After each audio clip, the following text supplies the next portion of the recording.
Welcome to the Digital Brand Builder Podcast, where we bring you the best growth strategies from the world's experts to help build your business fast. And now, here's your host, Mark Fidelman. Hello, everyone. Welcome to the Digital Brand Builder Podcast. Today, we have another exciting episode. We're going to talk about personal branding, and I've got a personal branding expert here. His name is Ash Borland. I believe he's overseas. We'll find out in just a second. I'm just calling you out on your accent, so I apologize if you're not Ash. We're going to find out in just a second. So Ash, before we jump into our discussion about personal branding, why don't you give us a little bit of a background on yourself? Thank you, Mark. Yeah, I definitely am overseas. I'm listening to your accent and I love it too. So it's one of those. I don't have an accent. What do you mean? Sure. My wife is Cypriot, so she sounds like you because she learned English through watching American TV. That's so funny. I mean, a lot of people do that. It's so funny to hear that. But go ahead. It's crazy. Yeah. So hi guys, my name is I say Ash Borland here, and you pronounced it really well as well, Mark, because no one ever gets that right. So that well done with the surname. So I'm a personal branding coach. I'm also a speaker, podcaster like yourself, but personal branding is my passion. And what I do is I actually work with content creators, entrepreneurs, coaches, businesses to really shape, build, refine their personal brand, both online and offline. There's a big thing, I'm sure we'll dive deep into that, is I think personal brand is always assumed to be only online, and that's definitely not the case.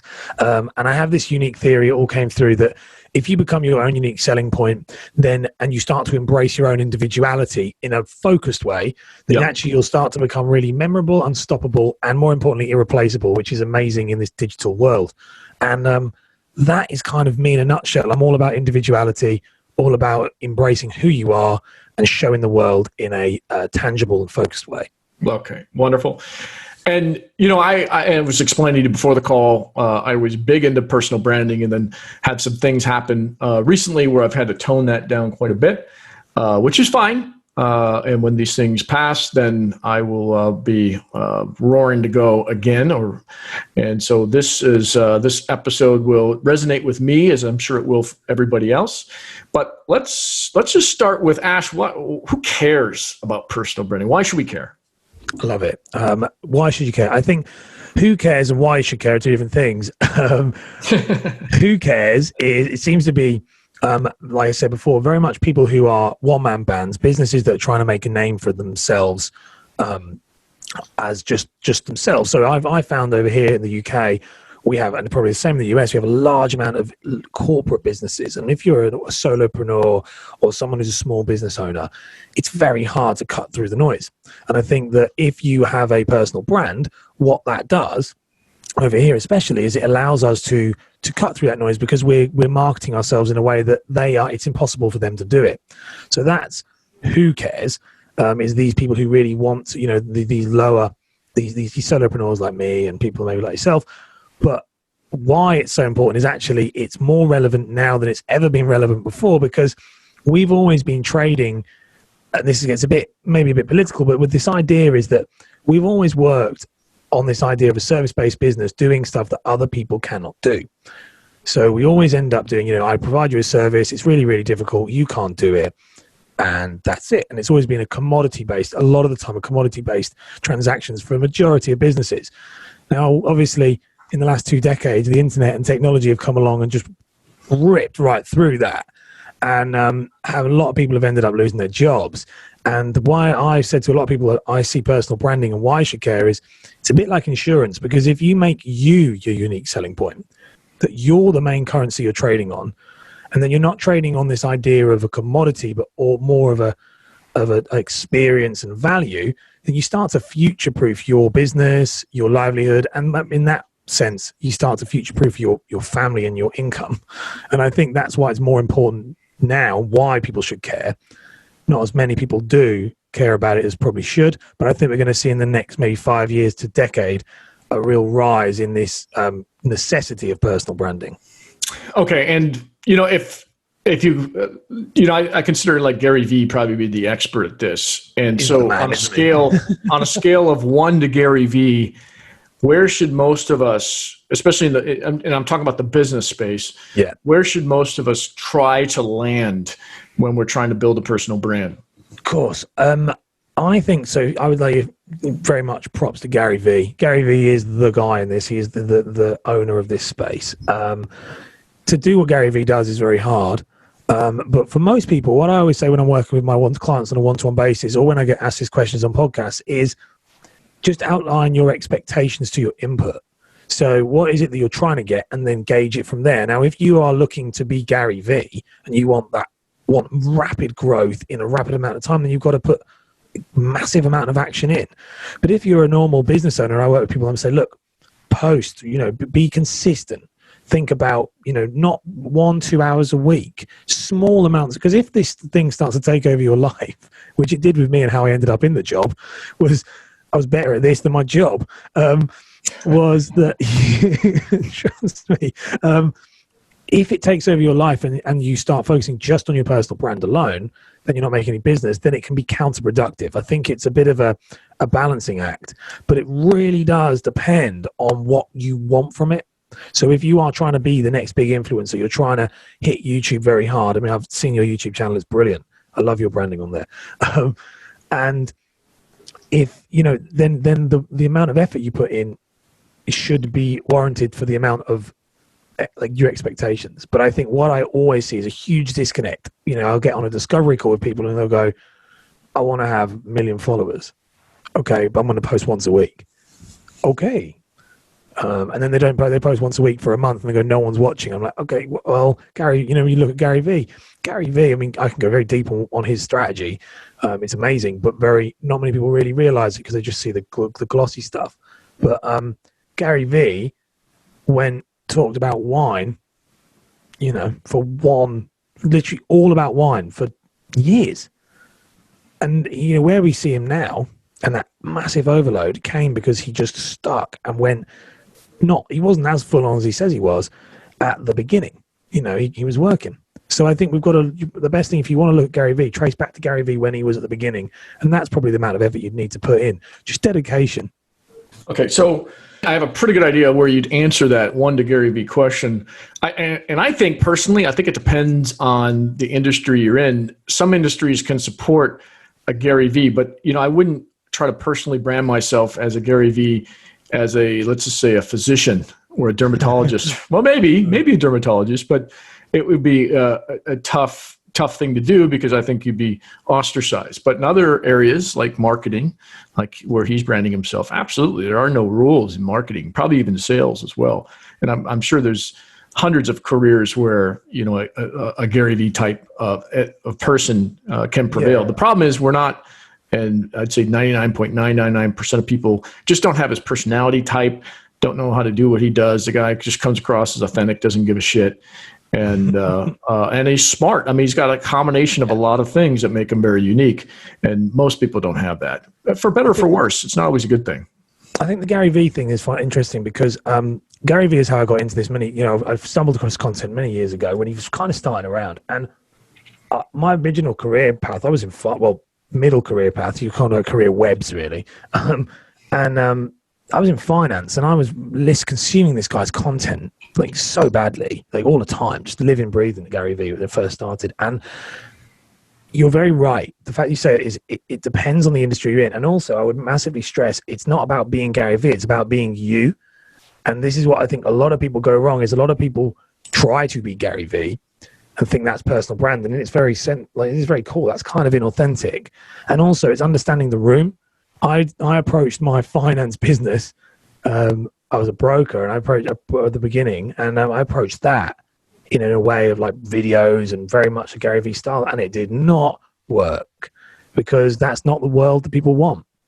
I had a lot of brokers go, "Gosh, I love your stuff," but and I got well known within the industry. But I didn't get any clients really from it because it was a bit aggressive. So you've got to be careful. Obviously, I agree with that. And so let's dive a little deeper. So we talked about, who's the best in the industry. So let's just say I've decided that personal branding is for me. in my particular industry, or maybe I represent myself in business. There's a wide variety of reasons why I'd want to go into personal branding. So tell me what you do next. Of course, yeah. So the first thing to do, obviously, is decide why you want one, whether you do need one. Once you've done that, you really need to define right at the beginning, and I say this to a lot of people, define what it is what you stand for. I think a lot of people jump into, so I have a couple of areas I talk about. There's an ecosystem. There's 4 key areas. I'll talk you through them now. So if you understand your 4 key areas and then you understand your ecosystem, this will give you a good idea of where to start. Because a lot of people just go, I'm going to make content. And they're kind of throwing it out left, right, and center, but there's no real purpose or anchor behind it.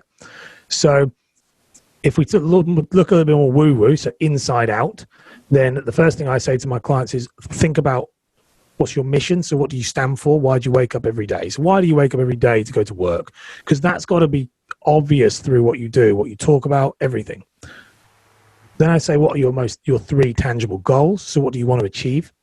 So if you woke up every single day with your mission, what to achieve these goals? They're SMART goals, And then you have to define your vision.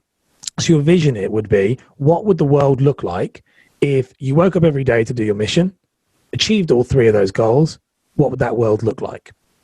So those 3 areas, and then there's a 4th one, which is needs.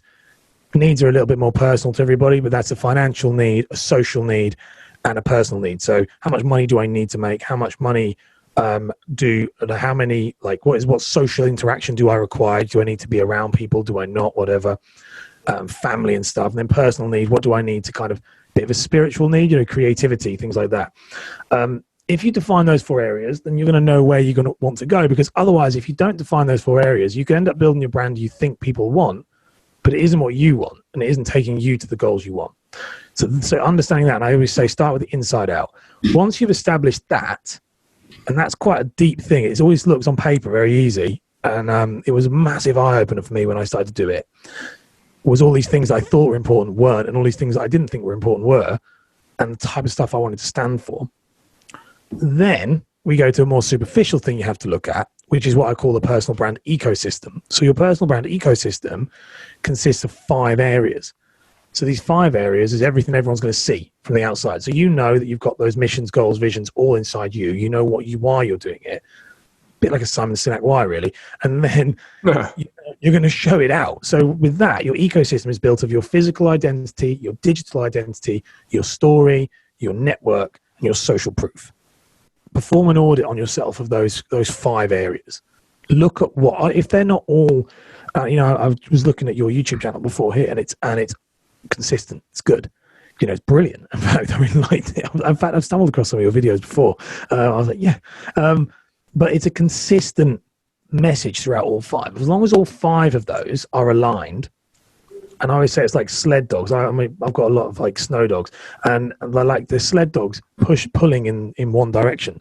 If they're all aligned and you keep consistently moving forward with your ecosystem in line, and we can go deeper into those, you can ask about them if you want, but you have your missions, goals, and visions in place, then truthfully, there is nothing that can stop you from building a personal brand, because that's your inside, knowing why you do it, and then outside, showing the world how you're doing it.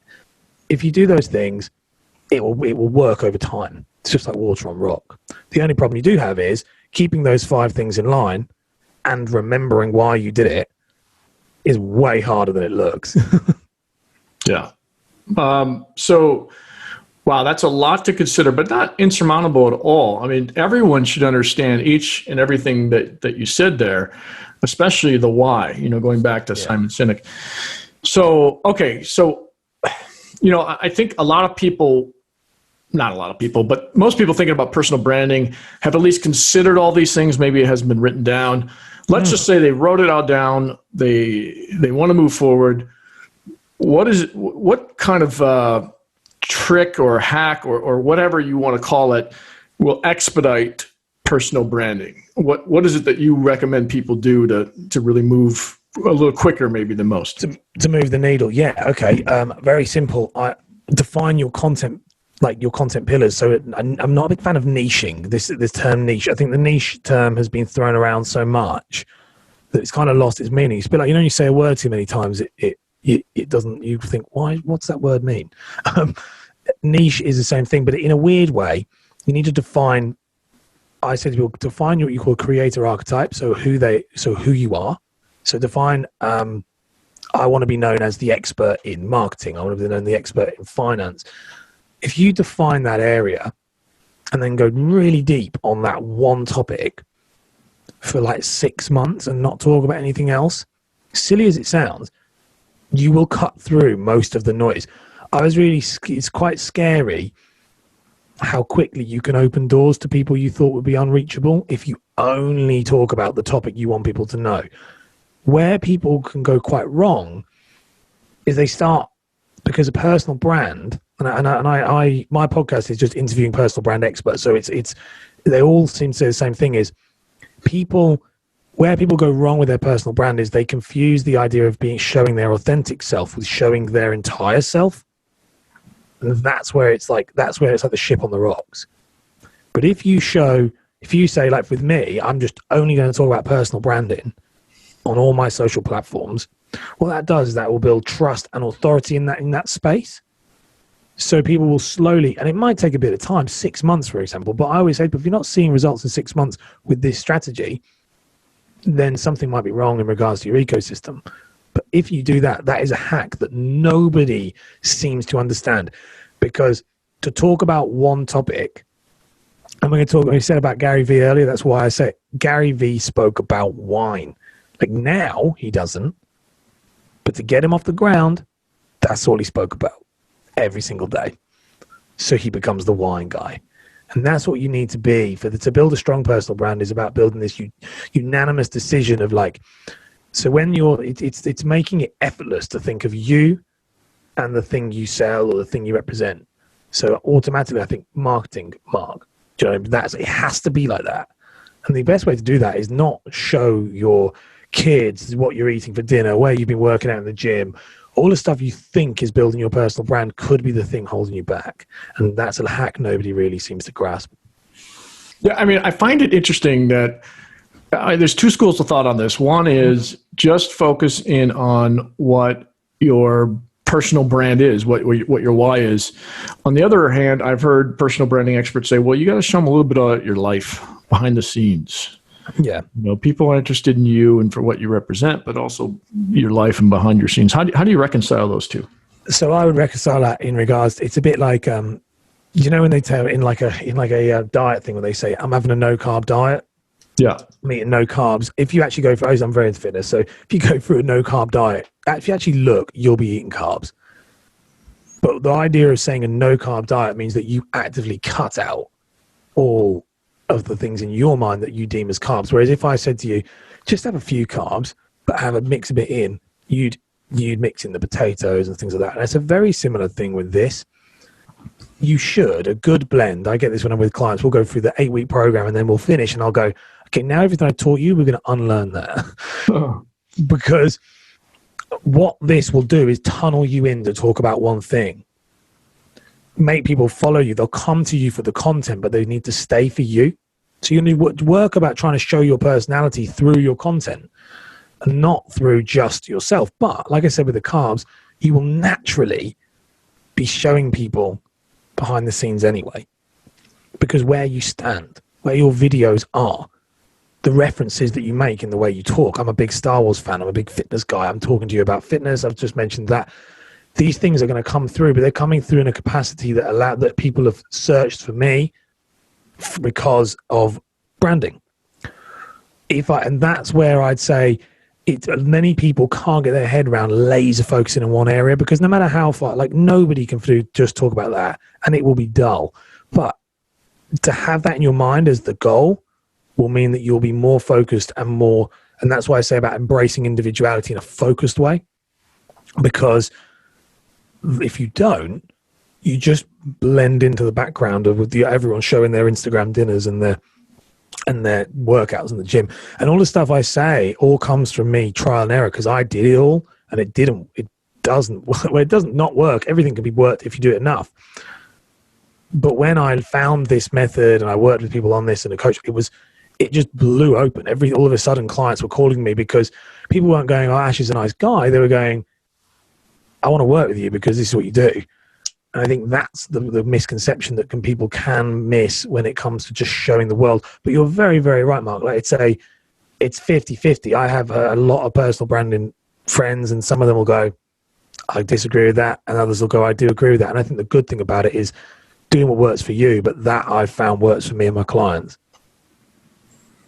Okay. This is all great advice. And, I know there are going to be a lot of people listening to this that think, well, I'm already doing this. This is how I'm focused. This is what I'm doing. Even with behind the scenes stuff, it just seems like it's taking them forever. Is there anything that it seems to me you need that it factor would be one thing, but is there anything else that you could tell people to accelerate it? I mean, there's the viral thing, if you could get lucky with something viral that resonates with people, that to me is a lucky thing. I don't think a lot of these things are planned. There's that it factor, which you may or may not have, you may or may not be able to develop in your life. Is there anything else that you would say to accelerate this kind of personal branding journey that some of these people are on? Yeah. So those two things I think are very true. There's a massive element of luck on this, a massive element of luck. As you're right, this it factor, I've got different people do different things, but I would say the way you can only focus on the things that you can control. You can control the volume and frequency of the content you put out. You can control making sure that your ecosystem is in line. So if you make sure that you're branded correctly, your physical and digital identity is in line, your story is all selling, is gluing those two things together, and then you post consistently in maybe one or two areas, that will over time increase those chances of luck. You say about like that viral post, that's the only real thing in it. It's a numbers game. I was talking to someone about TikTok recently, and I said, just think about closing your eyes with a dartboard and throwing darts at the wall, and that's how it works. But it is a bit like that right now. Well, not right now in general.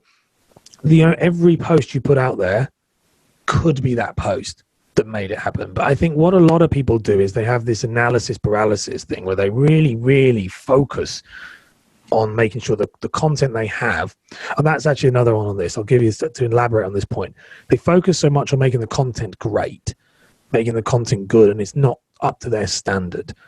Now, the tip for this is at the beginning, as silly as it sounds, like a lot of people aren't probably going to watch it. And this is like when I work with my clients, we'll say this, everyone goes, don't get precious with it. So don't get pressure with your content. It's just increasing brand touch points.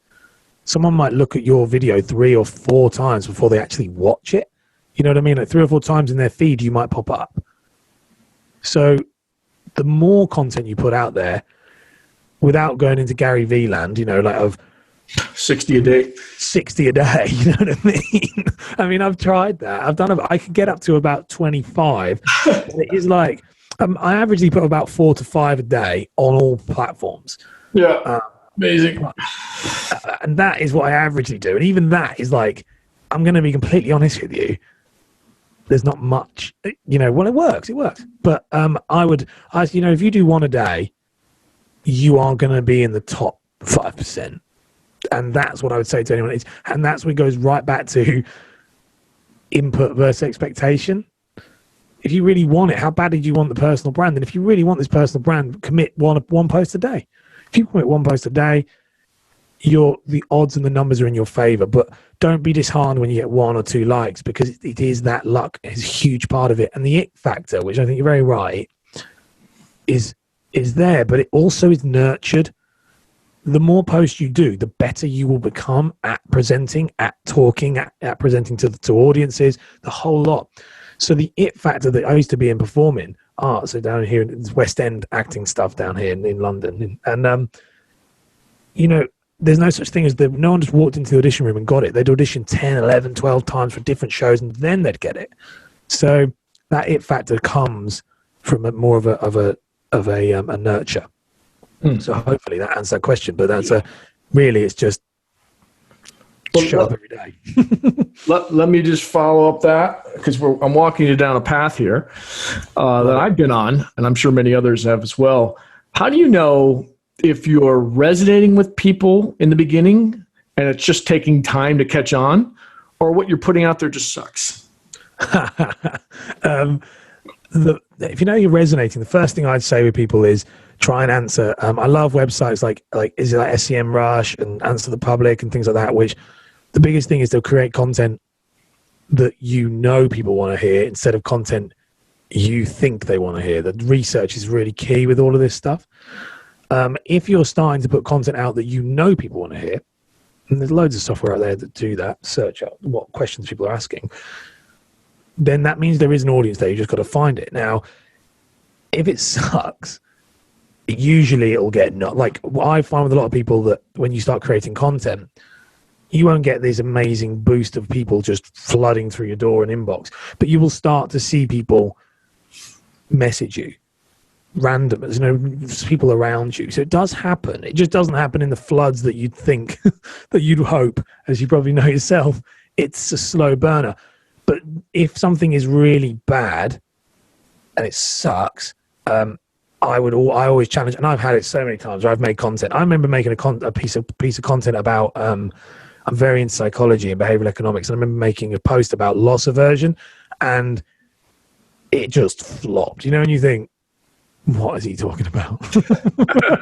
I was like, maybe that one was a bit too far. And I knew it when I was making it. And sometimes that's something like I said, and then that's when I started going, okay, research. So don't assume, don't just tell them. It's very self-indulgent. And I worked with a client once before who was talking about this, where he was like, he makes this podcast for him, which is brilliant.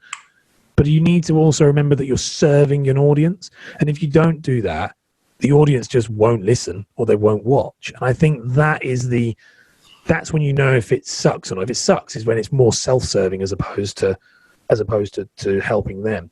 But if you do it enough, I remember, we always remember, I'm sure you do, Mark, when you got your first subscriber who messaged you, and you think, oh my gosh, someone's actually watching.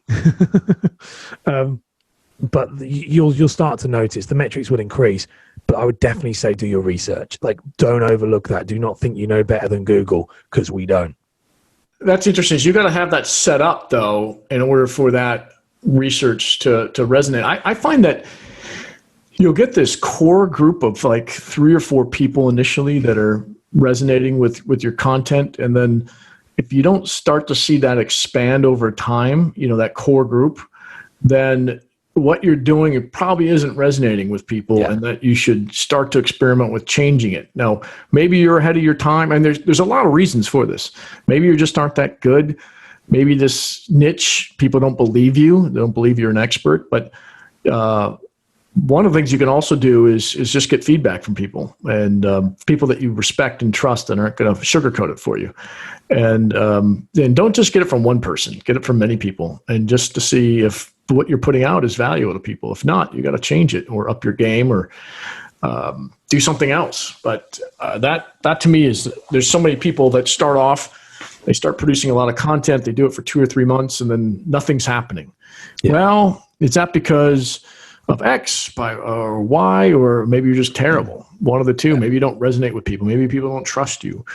Then you should get lessons on that. So 100%. I think what you said there I quite like, actually, is the idea of having these trusted confidence. So I have a group of like 4 people who, like, you said about asking feedback. So I ask feedback from, and I think it's good to have, that's very good, is to have feedback from, I have 4 people who all have complete polarizing opinions. One's in marketing, one's in psychology, the different areas, which is areas that I believe are important for that. And I ask their opinion. I do say to people all the time, don't take opinion though from feedback. Like, listen to a feedback is good, but sometimes as you start to build your brand, you will start getting people give feedback, and you have to decide what you take and what you don't. That's definitely because I fell foul to that, where when I very first started a couple of years ago, I would change everything every time I got a bit of feedback. I don't know if you ever had this, Mark, with your like channels and stuff, where someone would say, oh, I don't really like that. I can't keep up with the content. I'm like, okay, cool, no problem. I'll do that. I'll change that. And then someone else will message me and go, Ash, why did you change that? Why did you change? And I'm like, well, because this guy said, and he's like, well, I like that on that. And I'm like, okay, I'll change it back. And then you can get wrapped up. So I think having a core group of people is important for me to go, truthfully, do you think this is shit or not? Right. And 9 times out of 10, they say yes. Yeah, and ask people that are more successful than you in this. Yes. That's what I mean. Mentors, you know what I mean? All of these guys, I don't ask, every person who is in that group are like, they are people who I look up to. Yeah. And I wouldn't, and awful as it sounds, it's just because the people I look up to and people who understand what my message is, what I'm about, and they'll go, Ash, that didn't really resonate. Oh, okay, cool. And I think, and I'll do that with my clients. That's the whole idea, isn't it? Of welcoming them, going, I'm not 100% sure you hit the mark on that. But I think you're right that if it doesn't grow quick, I always say if you're not getting results within 6 months, something's not right. Yeah, and I would say there's got to be some indicators early on that you're on the wrong path. I mean, 6 months is a long time. I mean, clients. Do you know what I mean? Like, as in when I say 6 months, I mean like if you are not getting leads and clients from and I'm not talking about removing your whole lead source, but if you're not getting people consistently engaging with your content, listeners, downloads, whatever, within 6 months, that's a serious long time. But really, bearing that in mind, you know, like most people who I work with, they won't go off the ground because we've got to go through this stuff for a month or two. So actually, it'd probably be about 3 when you think about it, by the time they're actually consistently hitting the content. Yep, totally agree. Let's go even deeper and let's talk about channels. How do you know what I should put out, what channels I should put them out on, and any tips and tricks around getting that content to resonate with people? Yeah, sure. Channels are a hard one. I think you're right. With channels it's a really good one to bring up. It's a deep one. I think people, it's very difficult understanding. Like, I speak to a lot of people, I know you're in the same space, is this thing of like, oh, I really love Instagram. I'm like, but if your audience aren't on there, no matter how much you love it, you've got to go where your audience technically are, as well as you enjoying it. It's a bit of a yin yang type thing. All I can really talk about from personal experience, I mean, obviously it all depends on, it really is quite open-ended on that. Like, it depends on what your goals are as to where you want to achieve. But I am a big advocate of creating, I call it a 1-2-3 strategy, which is one piece of very much long-term, long form, evergreen, searchable content. So a YouTube channel, a blog, or a podcast. One of those 3. I mean, you can do all 3, but start with one. That's what I would say to people. So have something that is going to work for you for the long time. A big mistake that I made myself when I started off, and a big mistake I see lots of people make, is they jump straight onto the social platforms because they deem it might be easier. But the problem with social platforms that I see is they're more like distribution channels for that long form content. So if you can get that one long form content, so YouTube, I'm a big fan. I'm moving on to YouTube now. I really like the platform. I wish I'd gone on it a lot sooner. I went into podcasting, but one of those 3 is very good. Then use 2 social media platforms wherever you feel, in my opinion, would deem where your clients would be the best, or the people you're trying to reach. So for me, currently, it's actually LinkedIn and weirdly TikTok. I never intended it to be that, but it seems to be there. And then I use that for distribution to try and push people. It's like a funnel, push them back to my long form content. And then I run paid ads, again, pushing people to my long form content on my website.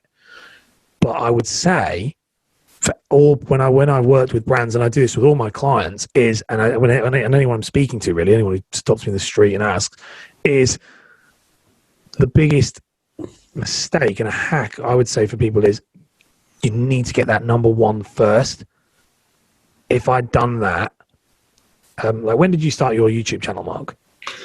Wow, I know, because my top video is my first video. I think it was in 2015, I think.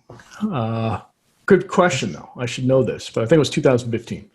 So that's what I mean. Like, if you look at that, like 2015, this is the thing that I've seen people all the time is going after something like that. Like, I've got a YouTube channel up at the moment, funnily enough.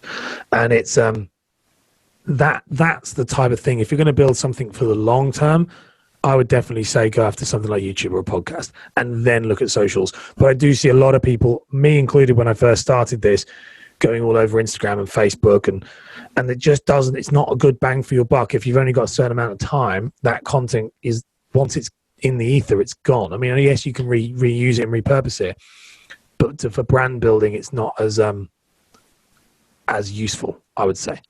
So I would say definitely go after the scary platforms first. Is that because there's less competition?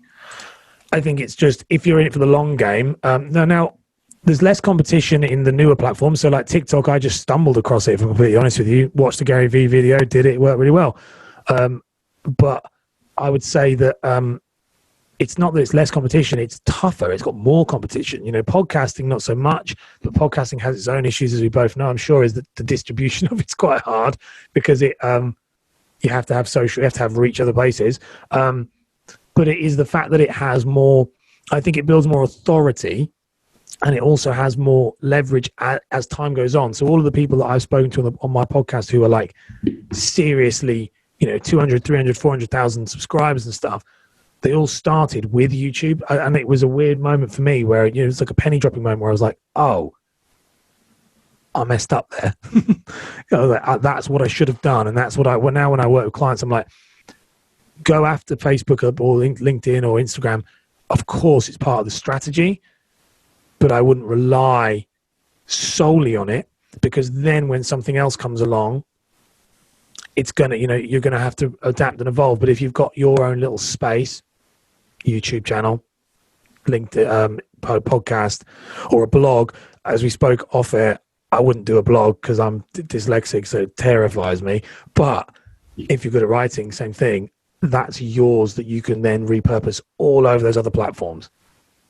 Okay. So I love this conversation, and I do agree with you. I think, well, first of all, finding what channel your customers are on is important, but also picking the hard ones, because the hard ones are going to be the ones that people are spending. Your competition isn't doing a ton of YouTube videos, more than likely. Yeah. And so if you can get on YouTube and master it, you're going to be in a much better position than your competition. And YouTube is the second most searched search engine in the world. So, and it also shows up on Google search results. Yeah. So you would be very smart if video resonates with your target audience to get on YouTube. I'm still a big believer on it. They don't restrict you from putting links into it. Advertising it and getting it out there is very easy. So I'm a big believer in YouTube as well. And take Ash's advice. He really knows what he's doing. So Ash, is there anything else around this? I want to talk about one more thing. Okay, go. Is there anything else around this discussion about channels and how you do it? Nothing really that you kind of just nailed it off then in a much more articulate way than me. So no, not really. I think, as you said, it's know where your audience is, and that's pretty much it. I think that's the hardest one. It's really hard to answer, as you say, without knowing each individual business, Okay. All right. So let's move on to the final section here. And that is, what benefits do you see people getting as a result of building up, even on a scale of 1 to Gary Vee, of 5 or 6? What I've seen is business starts coming your way. People have seen you, they recognize you. They think of you as kind of celebrity is a very strong word, but somebody influential, influential in your space, and you get some a little bit of awe and expertise. You've got this benefit of them believing that you're an expert, and perhaps you are. But you get the added benefit of that mini celebrity, and I use that term lightly. So, what other benefits? Do you agree with me, first of all, and what other benefits? 100%, I agree. I have a big term that I use whenever I'm like on a podcast or a live thing. Normally, I always say this thing, if it's live, it always causes controversy. I always say visibility is more important than ability itself. People take it very literally, but it is what you're saying there.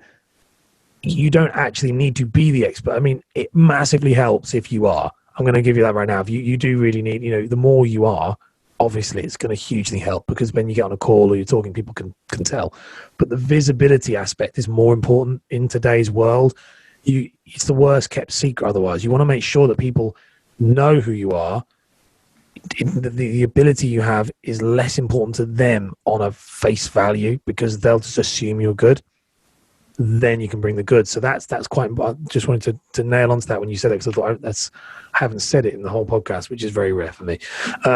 But I think you're very right. The benefits you said there, just to elaborate on them, the benefits are the three benefits I say to everybody of like not the more salesy, but they are more salesy, is because everyone's like, well, how does it work? I'll give you the three that I always say, and then I'll give you the one that changed my life really. Was the first one is, I say, you will grow your social and you'll grow your influence. So you're going to grow your online presence, and that's massive for a lot of businesses nowadays, especially with 2020 and what happened. All of a sudden we were forced to move to digital, and the businesses who had strong online presences were the ones that won. So that's what personal branding will automatically do, and that's the first initial thing that will happen.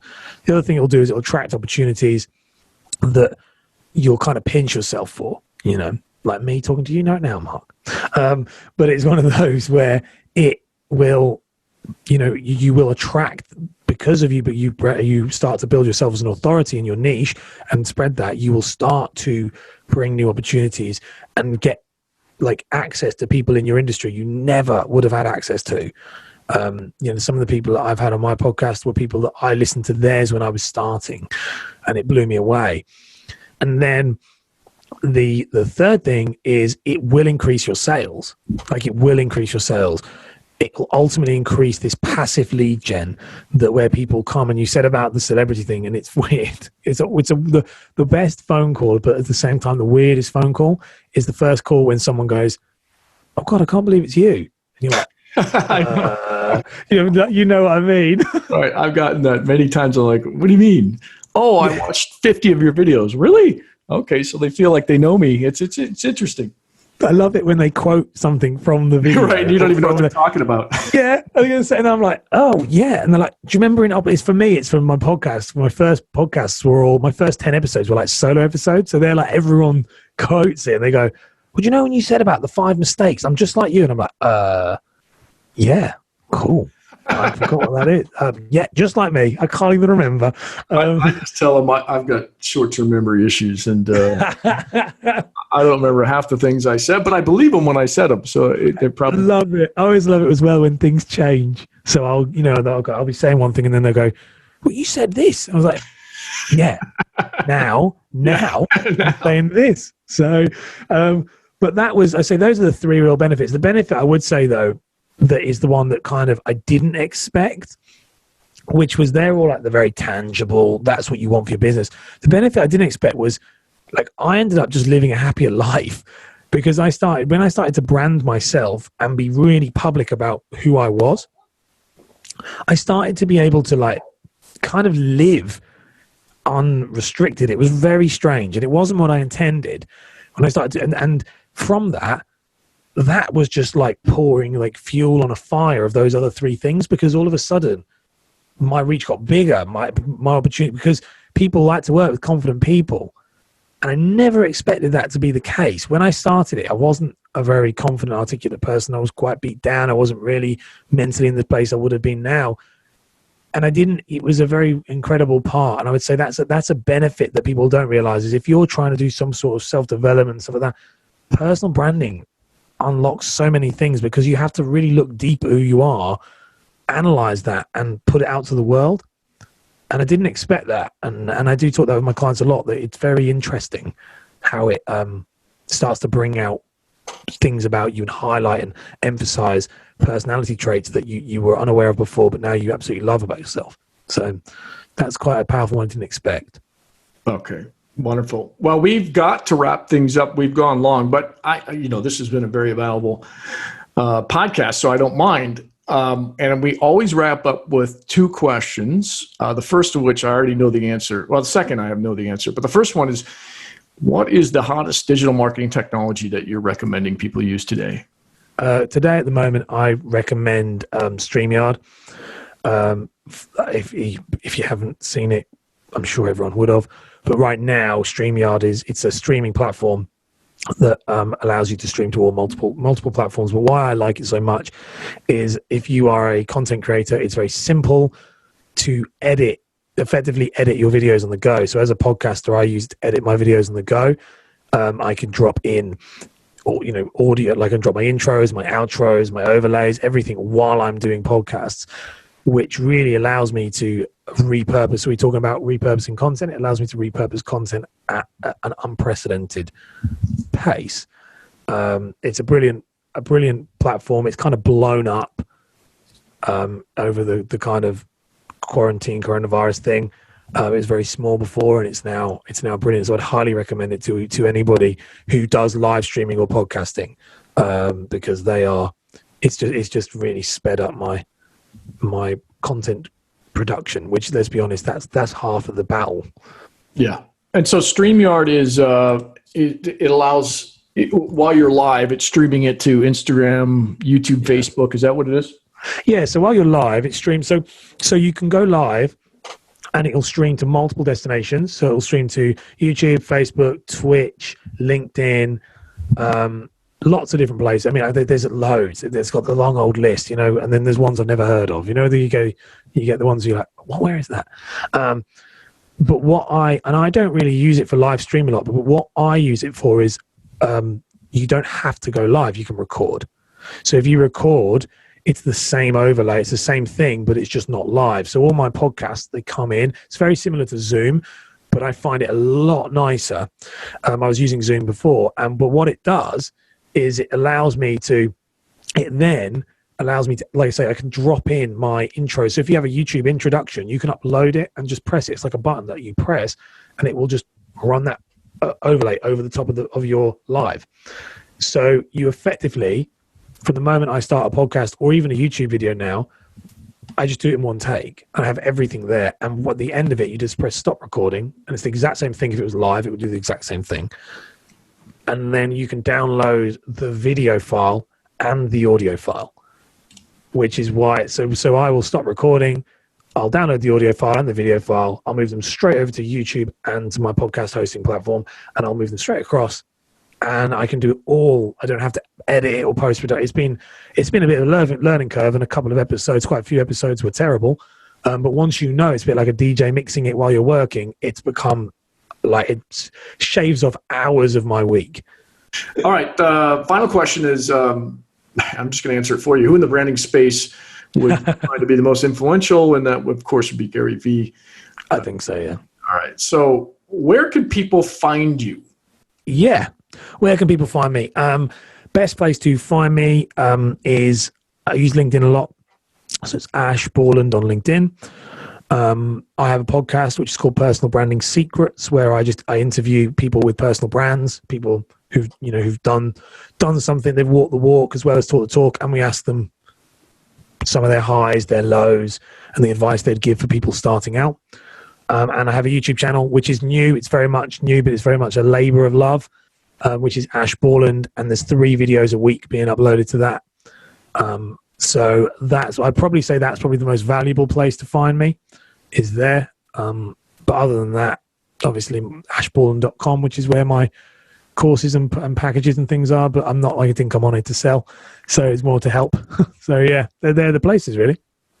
Okay, wonderful. All right. Well, this was a fantastic discussion. I'm glad we had it. It's been a while since I've really touched on personal branding, just because of some of the other things that are going on in my, mainly my personal life, not my business life.